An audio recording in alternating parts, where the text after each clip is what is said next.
আসসালামু আলাইকুম ভিউয়ার্স, কেমন আছেন সকলে? আশা করি সকলে ভালো আছেন আপনারা। আলহামদুলিল্লাহ, আমিও ভালো আছি। আজ অনেক দিন যাবৎ আপনাদের সামনে কোনো ভিডিও নিয়ে আমি হাজির হতে পারিনি, কারণ দীর্ঘদিন যাবৎ আমার মা মারাত্মকভাবে অসুস্থ ছিলেন। আল্লাহ পাকের অশেষ মেহেরবানিতে তিনি এখন অনেকটাই আরোগ্যের পথে। আমি সেই জন্য কথা বলার সুযোগ নিয়ে হাজির হলাম।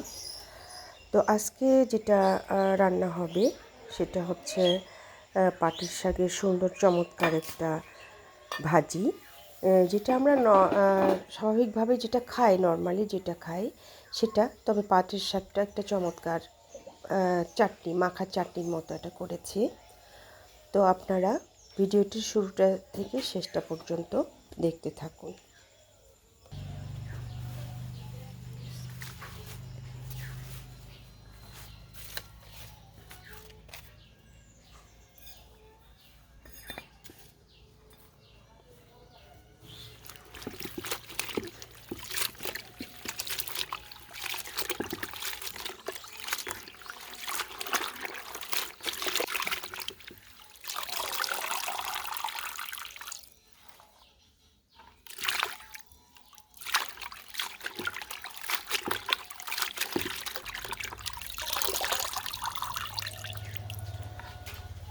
বেটি ঢুকে যে দুধ দেখবা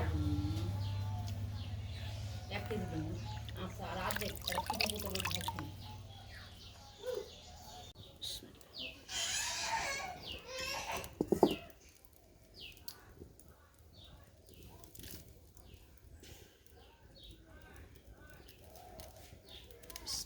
আচ্ছা, মরিচ দিলাম,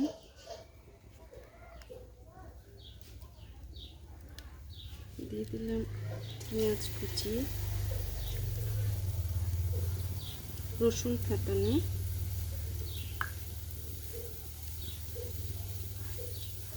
দিয়ে দিলাম সরিষার তেল,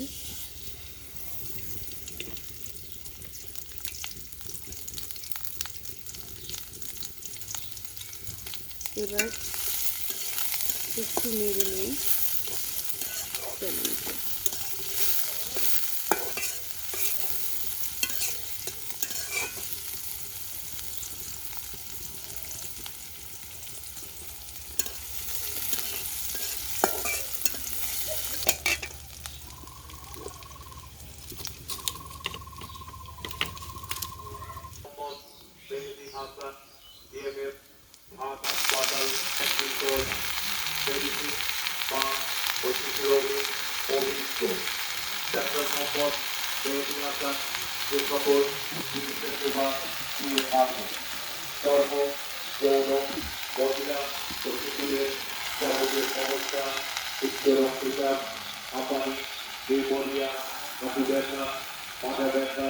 ডায়াবেটিস ইত্যাদি রোগের সুচিকিৎসা ও সুপরামর্শ প্রদান করে থাকে।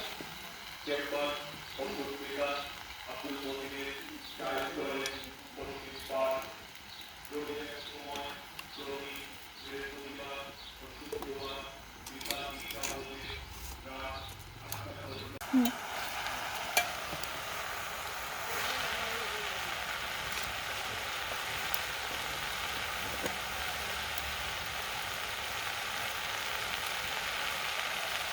পরিমাণ মতন লবণ দিয়ে দিলাম।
ঝাল দিলাম, শুকনো মরিচ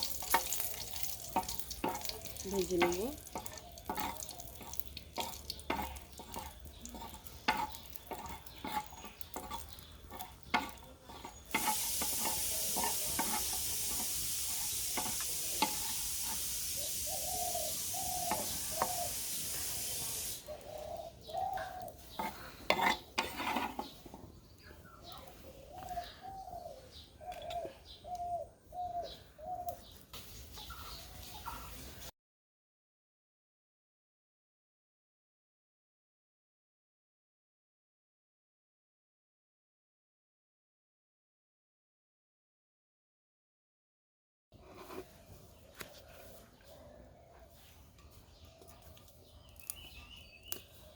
তো ভিউয়ার্স, এটা আমাদের এই এলাকাতে প্রচলন আছে, এভাবে পাটের শাক খায়। পাটের শাকটা প্রথমে রান্না করে নিয়েছি, ভেজে নিয়েছি।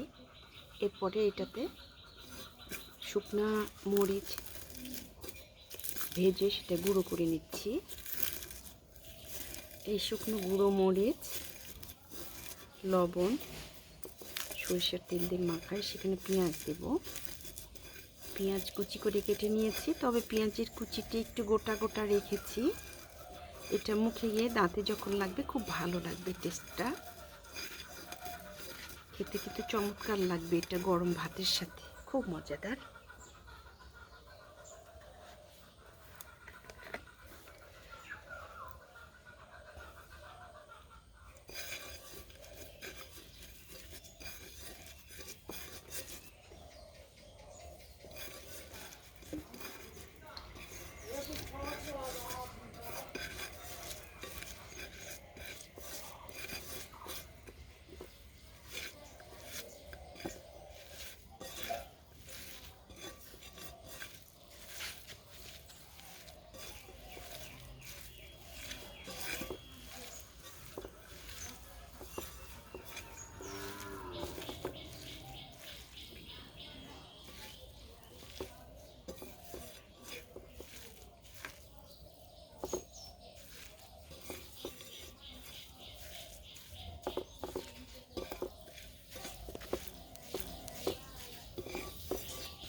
তো ভিউয়ার্স, শাকটি মাখা হয়ে গেছে। এই শাকটি খুব চমৎকার লাগে এটা গরম ভাতের সাথে। তো আপনারাও এভাবে বাড়িতে এভাবে শাক রান্না করে মেখে খেয়ে দেখবেন, সত্যি অপূর্ব। সকলেই ভালো থাকবেন, সুস্থ থাকবেন, এই প্রত্যাশা করে আজকের মতো এখানেই বিদায় নিচ্ছি। আবারও কথা হবে অন্য কোনো ভিডিওতে। আসসালামু আলাইকুম।